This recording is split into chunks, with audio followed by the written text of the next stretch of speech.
Act. On Valentine's Day, I walked into my husband's company, carrying roses, Paris tickets, and one last piece of hope for our marriage. 30 seconds later, Act. I watched Nolan Whitcomb get down on one knee and propose to his CEO in front of more than 200 employees. The worst part was not the ring. It was the woman beside me whispering that after everything his ex-wife had put him through, he deserved to be happy. My name is Serena Vale Whitcomb. I was not his ex-wife. I was still his wife, still sleeping in the same house, and through Vale Family Holdings, I controlled 72% of the voting rights in the company he had just used as his stage. Chapter 1. The Valentine Party where I became his ex-wife. I walked into Harrow Vale Health Systems on Valentine's Day, carrying roses, Paris tickets, and the kind of hope a woman only carries when she already knows something is wrong, but still wants to be proven wrong. My name is Serena Vale Whitcomb. I was 42 years old, living in Westport, Connecticut, and I had been married to Nolan Whitcomb since 2011. Nearly 14 years is long enough to know the sound of a man lying, but it is also long enough to teach yourself not to hear it when you are tired of being afraid. For months, Nolan had told me he was exhausted. The acquisition talks were difficult, the banks were nervous, the board wanted answers, investors wanted projections. Everyone wanted something from him because he was the public face of Harrow Vale Health Systems, the founder and executive chairman, the man magazines liked to photograph beside glass walls and clean logos. I believed him because once, before the glass walls in the magazine profiles, there had only been the two of us in a rented office above a dental clinic in Stamford. I wrote the core patient risk engine. Nolan pitched the dream. My father, Elliot Vale, wrote the first check. We ate takeout on the floor and told each other we were building something that would matter. So on February 14, 2025, I decided to surprise my husband. I had a bouquet of Valentine roses on the passenger seat, a handwritten card in my purse, and two first-class tickets to Paris tucked inside a cream envelope. Paris was not a vacation. It was a last attempt, a quiet offering, a few days away from board calls, investor pressure, missed dinners, and the cold space that had grown between us in the house we still shared.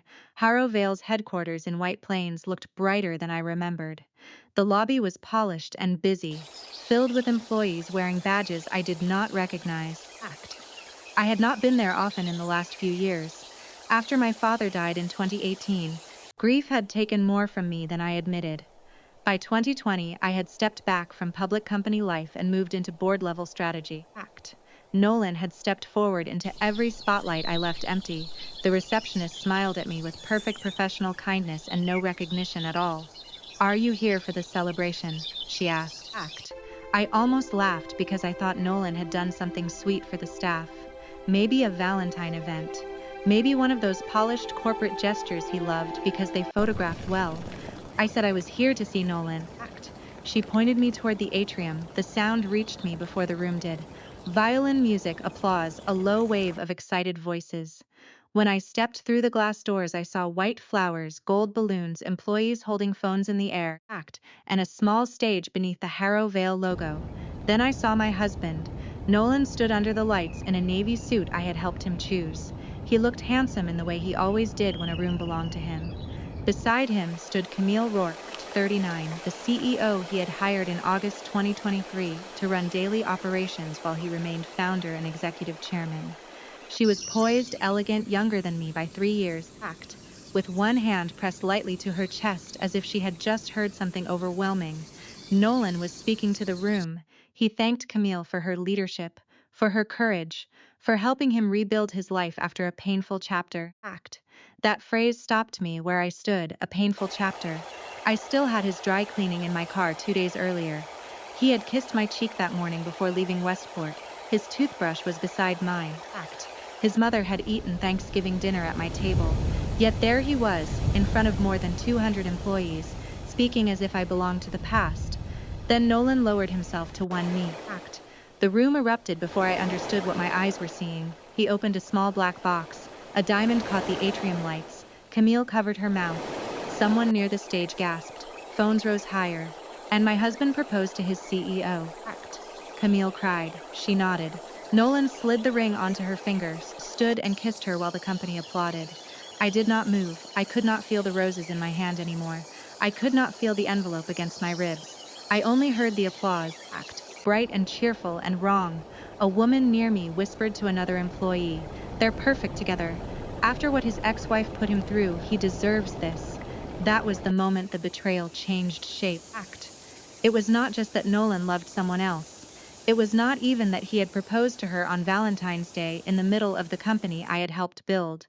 It was that he had turned me into an ex-wife while I was still sleeping in the same house. Fact, he had not only cheated, he had edited me out of his life and let an entire building clap for the lie. Nolan saw me then. His smile vanished. For 1 second, fact. He looked less like a founder and more like a man who had dropped a match and finally noticed the gasoline. Camille followed his eyes. She looked at me, at the roses, at the envelope in my hand, and her expression softened into polite confusion. Act. "I'm sorry," she said. "Do we know each other?" Her voice was gentle. That made it worse. She did not know who I was, or she knew only the version of me Nolan had given her. A past tense woman, a legal inconvenience, a painful chapter. Act. I could have screamed. I could have walked onto that stage. I could have thrown the roses at his feet and told every phone in that room the truth. I did none of it. I turned around and walked out. The violin music followed me into the hall. Act. The receptionist looked up as I passed and smiled again. "Have a lovely Valentine's Day," she said. I kept walking because if I stopped, I might have broken in front of a stranger who had no idea she had just watched me disappear. In the parking lot, act, I put the crushed roses on the passenger seat. The cream envelope slid from my hand and landed beside them. Paris, 2 seats, a hotel near the Seine, a card that said, "Maybe we just need a few days to remember who we used to be." Act. I stared at those words until they stopped meaning anything. Then I picked up my phone. First, I canceled the flights. Second, act. I called the bank and froze our joint accounts under the marital asset agreement Martin Kessler had insisted I sign years earlier. Third, I called Martin himself. Martin was 63, a corporate attorney who had worked with my father long before he worked with me. He had the kind of silence that made people tell the truth, because excuses sounded foolish inside it. When he answered, I said, "Act. Nolan just proposed to Camille Rourke in front of the company. He told them I was his ex-wife." Martin said nothing for a few seconds. Then he asked, "Do you want divorce counsel first or corporate counsel first?" Act. I looked through my windshield at the glass headquarters of Harrow Vale, where the applause still seemed to echo inside my skull. "Corporate," I said. He used my company as a stage. Martin's voice changed after that. Not louder, sharper. Act. He told me not to discuss company matters with Nolan. Not by phone, not by text, not in person. Then he asked me to confirm what I wanted done through Vale Family Holdings. I told him to send notice immediately. Act. Vale Family Holdings would suspend discretionary capital support. It would freeze the credit support tied to our holding. It would withdraw the pending equity commitment connected to the 2025 acquisition financing. Act. It would trigger the shareholder protection clauses my father had built into the structure before he died. I was not selling shares in a panic. I was not draining a company because my husband had humiliated me. Act. I controlled 72% of the voting rights and 64% of the economic interest through Vale Family Holdings. Based on the 2025 acquisition valuation, that position was worth roughly $486 million. Act. Nolan had spent years letting people think visibility was ownership. That afternoon, I decided the paperwork could speak. By the time I drove back to Westport, my phone showed 147 missed calls from Nolan. Act. I carried the roses inside and laid them on the kitchen island. Murphy, our old golden retriever, lifted his head from the rug and looked past me toward the door, waiting for Nolan the way he did every evening. Act. I opened the drawer beneath the desk in the study and took out the old document box my father had left me. Inside were the Vale Family Holdings papers, voting agreements, protection clauses, and a note in my father's square, careful handwriting. Act. Never let charm hold the pen. The doorbell rang. On the security camera, Nolan stood on the front porch, hair disheveled, face pale, still wearing the same suit he had worn while proposing to another woman. His phone kept lighting up in his hand. Act. My own phone buzzed. A message from Martin appeared on the screen. "Board has been notified." I looked from Nolan's face on the camera to those 4 words, and for the first time all day, my hands stopped shaking. Chapter 2. Act. The who's band at the door and the family that wanted silency did not open the door right away. Through the camera, Nolan looked smaller than he had looked on that stage. The lights at Harrow Vale had made him look polished, almost untouchable. My porch light did the opposite. It showed the sweat at his hairline, the panic around his eyes, and the way his thumb kept hovering over his phone, as if one more ignored call might save him. I had changed the smart lock code before I left the parking lot in White Plains. It had taken less than a minute. Nearly 14 years of marriage. And the first thing that made him understand something had changed was a door that no longer opened for him. I finally walked to the entry and opened it with the chain still fastened. Nolan leaned forward the second he saw me. Serena, it wasn't what it looked like. I stared at him through the gap. Which part? The ring, the kiss, or the part where your employees called me your ex-wife? His mouth opened, then closed. For the first time that day, he had no prepared line. It got out of hand, he said. That almost made me laugh. An affair gets out of hand. A public proposal takes planning. He looked past my shoulder toward the warm hallway, toward the house he still considered his. Murphy had lifted his head from the rug behind me, his tail giving one confused thump against the floor. Can I come in? No, Serena, please. We need to talk like adults. We are talking like adults. You are on the porch because you lied like a child. His phone buzzed again. I saw Victor Shaw's name flash across the screen before Nolan pressed the side button and silenced it. A second later, Aaron Bell's name appeared. General Counsel. He silenced that too. That was when I understood what truly scared him. Not my face.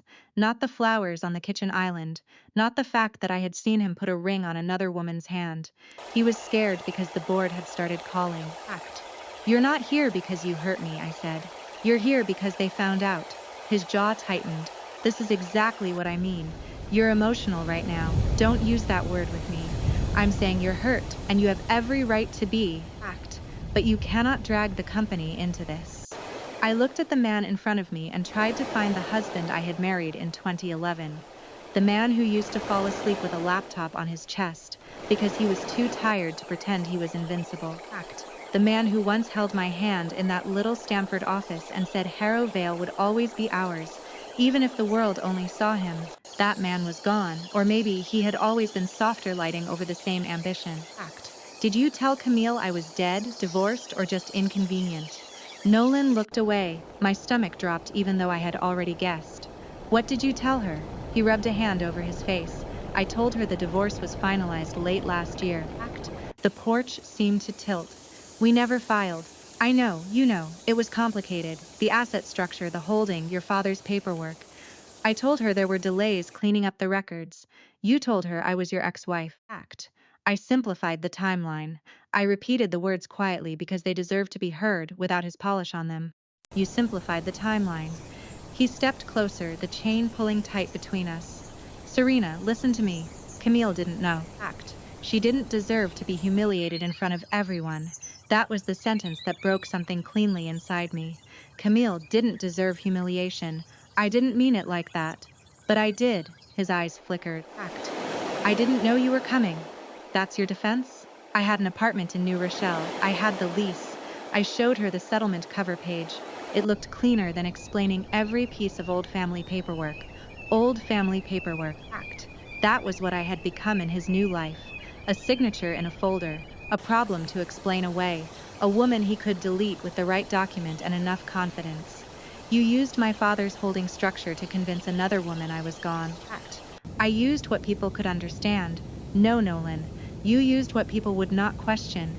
His phone buzzed again. He glanced down and swallowed. You have to stop Martin before this becomes bigger than it needs to be. It became bigger when you turned my workplace, my name, and my company into props for your lie. People work there, Serena. Good people. If you freeze capital support, acquisition financing could collapse. Employees will panic. Families could be hurt. I felt my anger go cold, which was always more dangerous than when it burned. You used their workplace as your engagement party. You put their jobs under your lie, not me. He looked at me then as if I had become a stranger. Are you divorcing me? Yes, the word came out calm, final, smaller than I expected and stronger because of it. His face changed. Not grief. Calculation. What about the company? I almost smiled. There he is. That's not fair. The company is not your shield anymore. For a moment, neither of us moved. Behind me, Murphy gave a soft whine. Nolan heard it and looked toward the sound. At least let me see him. No, Serena. Act. You don't get to walk through every door just because you're used to it opening. I closed the door before he could answer. He stayed on the porch for several minutes. I watched him through the camera as he paced, called someone, hung up, called again. Then he finally walked back to his car and drove away. The house was quiet after that, but not peaceful. I had barely turned from the door when my phone rang again. Diane Whitcomb, Nolan's mother. I almost let it go to voicemail. Then I answered. Serena, Diane said in the voice she used when she wanted disobedience to sound like bad manners. This should be handled inside the family. I looked at the crushed roses on the island. He proposed to another woman in front of 200 employees. And that was wrong, she said quickly. Of course it was wrong, but destroying his career over a mistake is not who you are. A mistake is forgetting an anniversary. Nolan told people I was his ex-wife. He has been under enormous pressure. Did you know he was still living here while telling Camille he was divorced? Silence, then Diane sighed. Men under pressure make foolish choices. No, Diane. Children make foolish choices. Adults build cover stories. Her voice hardened. You need to think about the family. That was when I realized she did not want the truth. She wanted the family name to survive it. After I hung up, Lydia called. Nolan's younger sister never believed in waiting for the smoke to clear before deciding who had started the fire. You're weaponizing money because he left you, she said. He didn't leave me. He lied about me. You're going to ruin everyone. Ava is already hearing things. Ava, Lydia's 17-year-old daughter. The girl who once sat beside me at Thanksgiving asking how hospital software could catch a crisis before a nurse saw it. I pictured her face and felt the first soft ache of the evening. Don't use Ava to protect adults, I said. Lydia scoffed. Graham said the company can't afford an audit right now. I went still. Graham Hayes, Lydia's husband, had done contractor work for Harrow Vale, executive suite renovations, event space upgrades. I had never reviewed the details closely because Nolan had always said they were routine. Why would Graham be worried about an audit? Lydia paused a fraction too long. That's not what I meant, but I had heard it. When Martin called 10 minutes later, I wrote Graham's name on the back of the Paris envelope. The emergency board meeting is at 8, Martin said. The bank has already asked about Vale Family Holdings suspending credit support. Am I hurting the company? No, he said. You are forcing the right people to look at the right documents. I opened my father's document box again. Inside were the voting agreements, protection clauses, and a memo Elliot Vale had written before he died in 2018. A yellow sticky note sat on the first page in his square handwriting. Bifidazine is not ownership. Murphy came to my feet and laid his head against my knee. He was 11, gray around the muzzle, still waiting for a man who had not understood loyalty in years. Then an email arrived from Maya Chen, Harrow Vale's senior PR manager. An internal thread had already started spreading. Is Serena Whitcomb really the ex-wife or the controlling owner? Some employees thought I was a bitter wife. Some older ones remembered the Stamford days. Someone had written that I was the woman who fixed the 2015 hospital outage while Nolan was in Boston giving a keynote. I did not respond, not yet. Then Nolan made his first real counterattack. His personal attorney sent a letter to the board accusing me of acting emotionally, damaging shareholder value, and using corporate control to punish a private marital dispute. The phrase that stayed with me was an estranged spouse with unresolved personal grievances. I read it twice. I was not angry because he called me estranged. I was angry because he was still using paperwork to make a lie look official. At 8 o'clock, I sat at my kitchen table in a navy sweater with Martin beside me. I had not changed clothes. I had not put on makeup. I did not want armor that looked like performance. One by one, the faces appeared on the screen. Victor Shaw, Chairman of the Board, Linda Foster, Independent Director, Aaron Bell, General Counsel, Camille Rourke, pale and silent. Then Nolan appeared from the executive conference room, seated beneath a framed magazine cover that called him the face of modern hospital data. Victor cleared his throat. Mrs. Whitcomb, before we discuss Mr. Whitcomb's conduct, we need to confirm whether Vale Family Holdings has formally suspended capital support. I looked at Nolan on the screen. Yes, I said, and I want the minutes to reflect why. Nolan looked down, and for the first time since I had known him, the room did not belong to him. Chapter 3: The Company He Performed. The company I built, Martin did not let the silence sit long enough for Nolan to rearrange it into something useful. Act. He opened the formal notice on his screen and read in the same calm voice I had heard him use at hospital boards, estate hearings, and family meetings where grief had made everyone stupid. Act. Vale Family Holdings has suspended discretionary capital support, frozen credit support tied to the holding, withdrawn the pending equity commitment connected to the 2025 Acquisition Financing Act, and triggered the shareholder protection clauses under Section 9 of the operating agreement. Victor Shaw leaned toward his camera.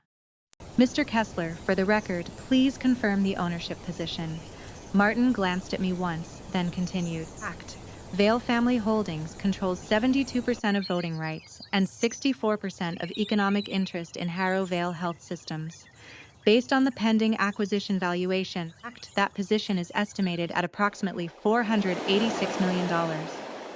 No one spoke for a moment. Nolan looked up quickly. This is a marital dispute. Linda Foster did not blink.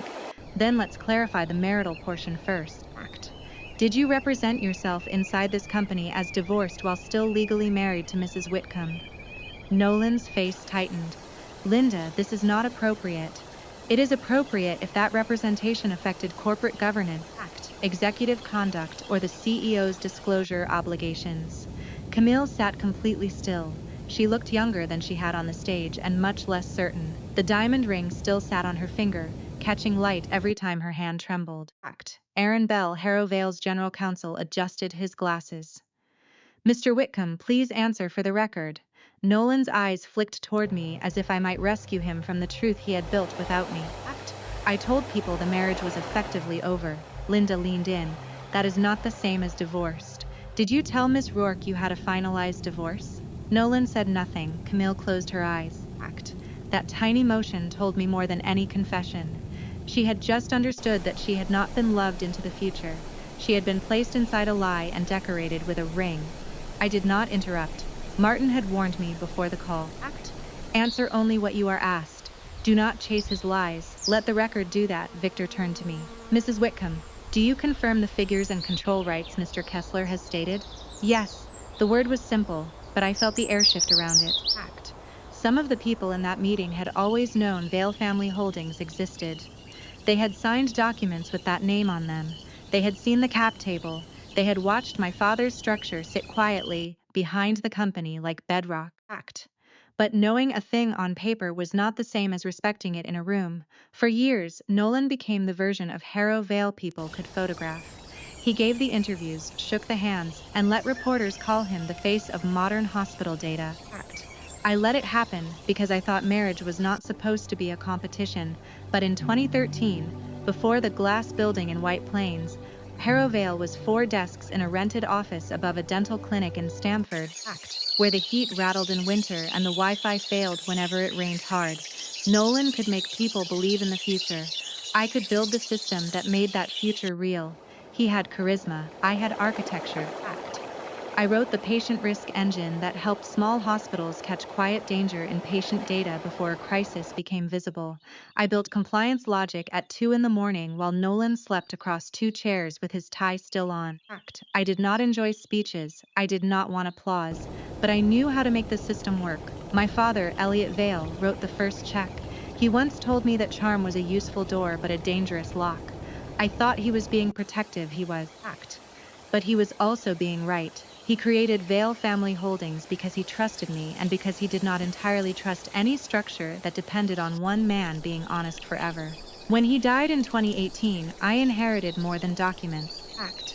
I inherited a warning I had been too loyal to understand. After his death, grief hollowed me out. By 2020, I had stepped back from public company life. Nolan stepped into every empty space I left behind. At first, it was small. Act. He went to investor dinners alone because I was tired. Then the website made my role sound historical. Then a press kit called me an early technical advisor. By the time Camille arrived in 2023, employees knew Vale Money, but not Serena Vale Whitcomb. Act. I had mistaken being needed for being valued. Aaron's voice pulled me back into the meeting. Given the possible misrepresentation, the capital notice, and the conflict of interest involving the CEO Act, my recommendation is that Mr. Whitcomb be placed on paid administrative leave pending an independent investigation. His executive access should be suspended temporarily. He should not participate in operational decisions until review is complete. Act. Nolan's chair scraped back. You cannot be serious. Victor did not raise his voice. We are serious, Aaron continued. Ms. Rourke should recuse herself from all matters related to Mr. Whitcomb and enter an independent ethics review. Act. Camille opened her eyes. I was shown documents. The room changed again. Aaron turned toward her. What documents? A lease for an apartment in New Rochelle. A settlement cover page. Nolan told me the divorce had been finalized. Act. But the asset cleanup was complicated because of old family holdings. Nolan said sharply, Camille, that's private. Victor cut in. Not anymore. Camille looked down at the ring. Slowly, she pulled it from her finger. Act. Her face crumpled for 1 second before she forced it still. I'll give this to the ethics reviewer if needed, she said. I don't know what paid for it. For the first time, I felt something other than anger toward her. Not forgiveness. Not yet. Act. But recognition. She had wanted to believe a clean story, and Nolan had handed her one with my name erased from the margins. The vote took less than 5 minutes. Nolan Whitcomb, founder and executive chairman, Act, was placed on paid administrative leave pending independent investigation. His executive access would be suspended that night. Security would collect his card. Act. Camille Rourke would be removed from sensitive decisions involving Nolan and would submit to an ethics review led by Naomi Brooks, an outside consultant. Nolan stared at me through the screen. You're enjoying this? My throat tightened, but my voice did not. No, I'm documenting it. After the call ended, the kitchen felt too quiet.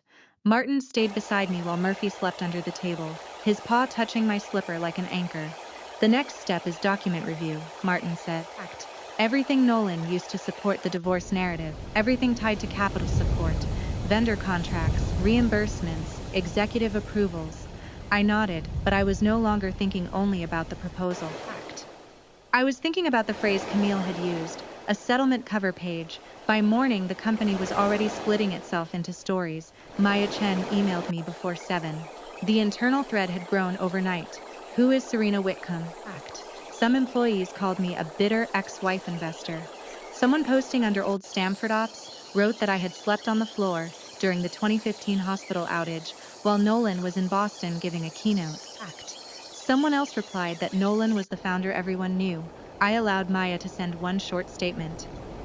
Vale Family Holdings remains committed to Harrow Vale Health Systems, its employees and its clients. The current review concerns governance, Act, not abandonment. I did not mention the ring. I did not mention Paris. I did not explain my marriage to strangers. I only drew the line where truth could stand. Late that afternoon, Martin asked me to come to his New York office. Act. The settlement cover page Camille had sent sat on his conference table, printed on thick white paper. My name appeared at the bottom, Serena Vale Whitcomb. A signature that looked like mine, too much like mine. I never signed this. Act. Martin placed another document beside it, a board consent from 2020. My real signature sat on the last page. The two signatures matched so closely that my skin went cold. Not similar, not imitated.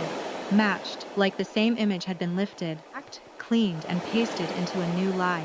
Martin looked at me over the papers. If he used this signature once, he may have used it more than once. I looked down at my name on a divorce document I had never seen, and the story shifted under my feet. Act. This was no longer only about another woman, another ring, or a husband who wanted applause for a life he had invented. Nolan may have been using my name to operate an entire system of lies. Chapter 4. The signature that was mine. Act. But not mine either is a particular kind of pain that still feels human. Betrayal belongs to that category. It has a face, a voice, a memory, a hand you once held in a parking lot after signing your first office lease. Act. But seeing my own signature on a document I had never touched felt colder than betrayal. It felt like someone had reached into reality and moved the walls while I was still inside the room. Act. Martin did not let me take the fake settlement cover page home. This stays in evidence custody, he said. I nodded because by then I understood something I had refused to understand for years. Nolan had not only lied to me, Act. He had learned how to make lies look administrative.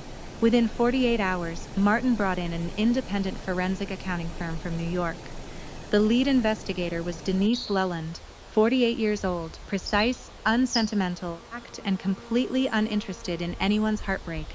Denise did not ask me how I felt when Nolan proposed to Camille. She asked for board consents, vendor approvals, reimbursement logs, access records, and original signature files. That was almost comforting. Feelings could be argued with, metadata could not. Denise sat across from me in Martin's conference room with a laptop open and 3 printed documents lined up in front of her. This was not hand-forged, she said.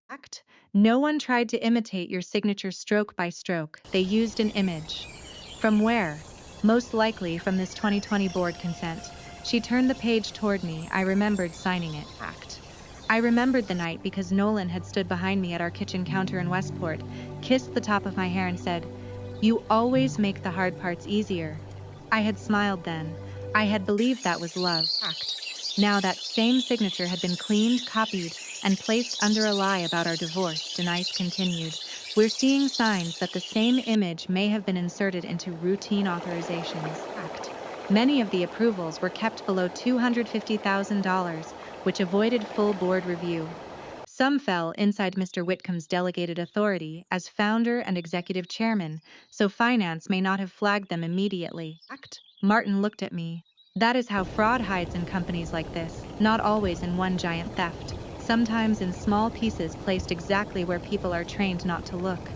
Before I could answer, Martin's assistant stepped in and handed him a printed email. His expression changed. "What is it?" He slid the page to me. The email was from Ruth Palmer. I had not seen Ruth in years. She had been our finance controller back in the Stamford days, the kind of woman who brought banana bread during audit week and remembered every vendor by invoice number. She left Harrow Vale in 2022, and Nolan told me she wanted to retire early. Ruth's email said she had not retired early. She had resigned after Nolan repeatedly pushed her to process approvals the way Serena always signs off. Attached were email chains, internal memos, and a PDF showing my signature appearing across multiple authorizations with unnerving sameness. At the bottom, Ruth wrote one line that made my hands go cold. "You should also look at the Graham Hayes contracts. Graham, Lydia's husband." I heard Lydia's voice from that first night, sharp and careless. Graham said the company can't afford an audit right now. Denise and Martin began digging immediately. By noon, the first layer had opened. The New Rochelle apartment Nolan used as proof that he lived separately from me had been billed to Harrow Vale as a strategic client suite. By 3, Denise found jewelry purchases categorized as investor relations gifts. By 5, weekend travel with Camille had been coded as market expansion trips. The next morning, Graham Hayes' contracts surfaced. Renovations to executive space, event areas, and a so-called hospitality apartment. The invoices were inflated, sometimes 2 or 3 times market rate. The approvals carried my signature, but not mine. Nolan's lawyer responded before the audit team had finished its first pass. The memo accused Martin and me of trying to retroactively criminalize ordinary executive discretion. It said I was using a marital crisis to reinterpret standard business decisions as misconduct. Almost at the same time, Maiza Chen called. "There's another internal leak," she said. Her voice was tight. "Someone is pushing a line that you froze company funding because your husband moved on." I looked at the fake signatures spread across Martin's conference table. Do we know where it came from? Not yet. Could be Nolan's side, could be family, could be someone trying to protect a job. I almost told her to release everything. The apartment, the ring, the lies. But that would have turned the company into the stage Nolan wanted, only with me holding the spotlight. "Prepare timeline facts," I said. "No personal commentary, no emotional language. Serena, the press is going to find this.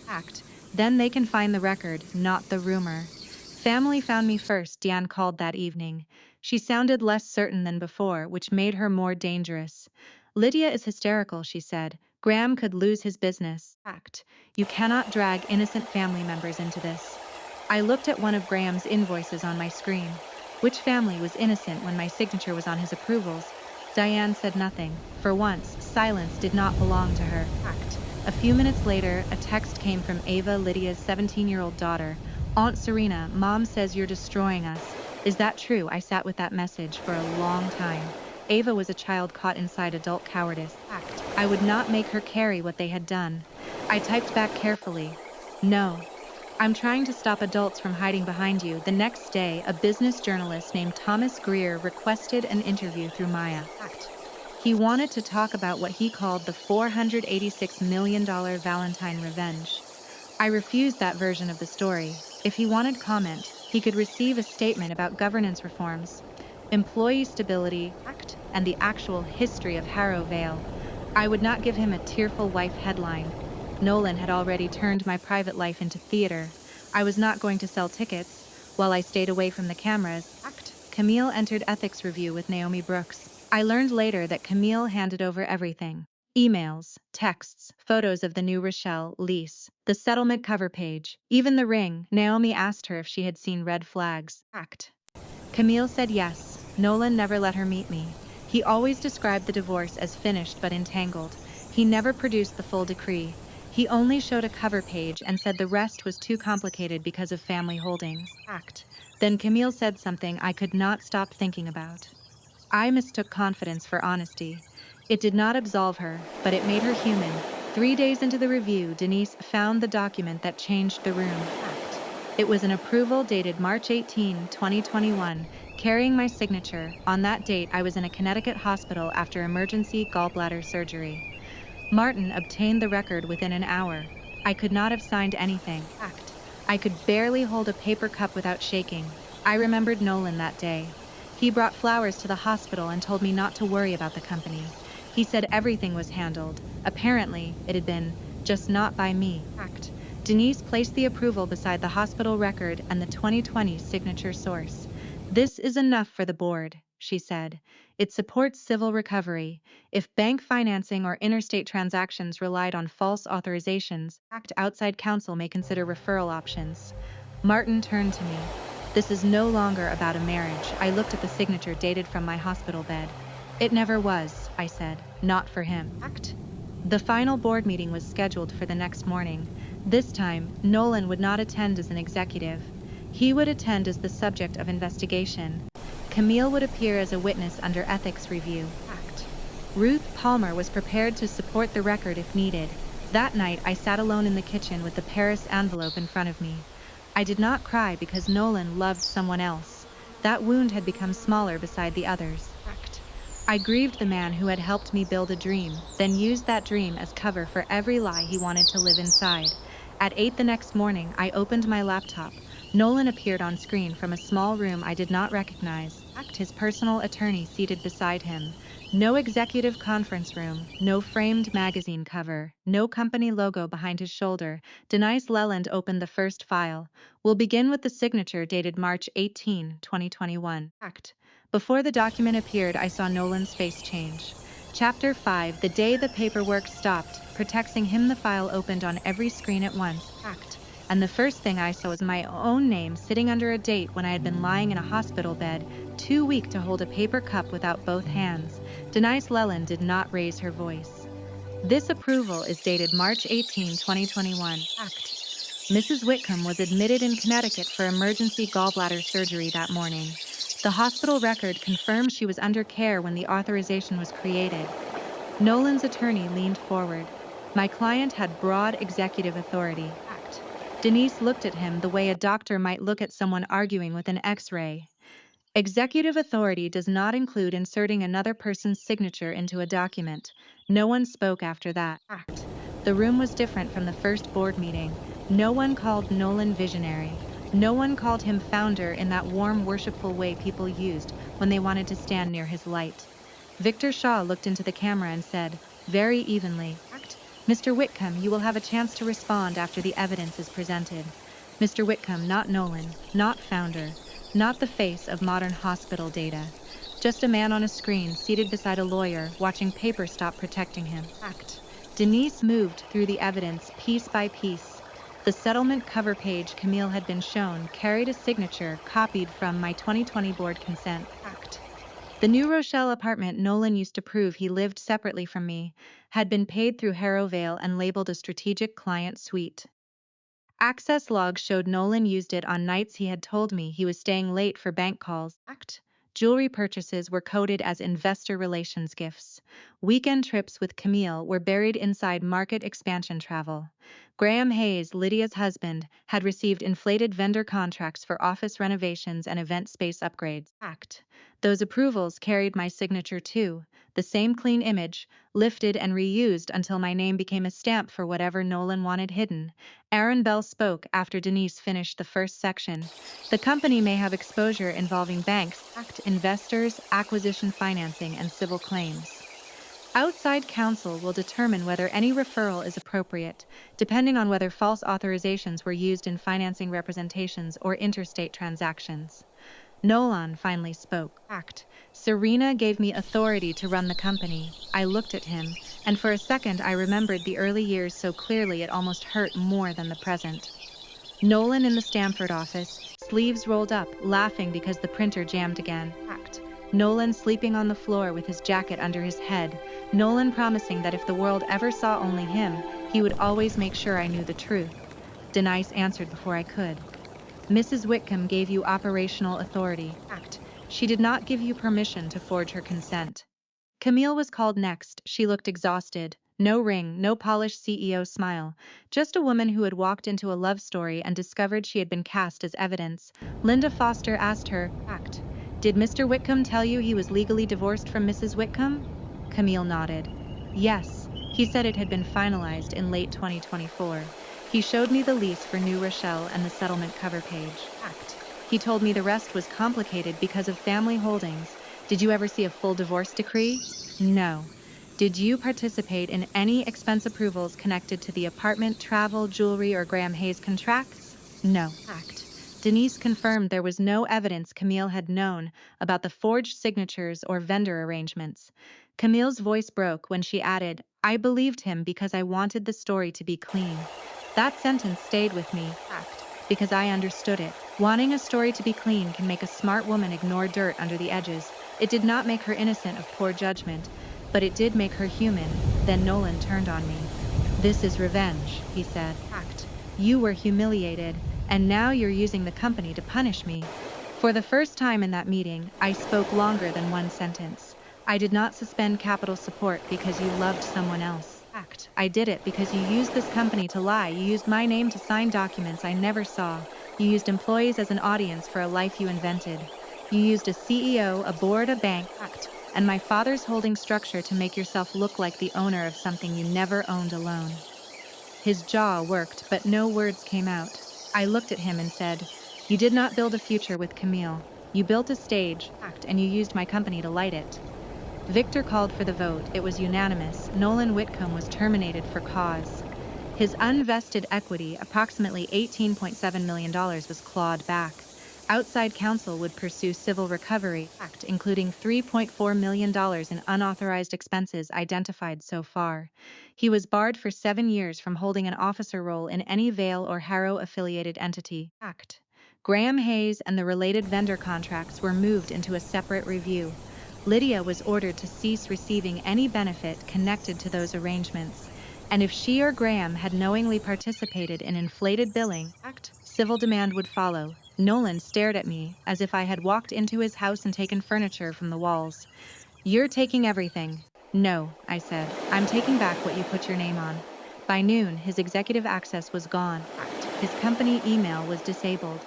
His privileges disappeared from the directory. Security collected his badge. The press release did not mention Valentine's Day, Camille, or my roses. It simply said the founder and executive chairman had been terminated for cause following an independent governance investigation. Cold, clean. Final.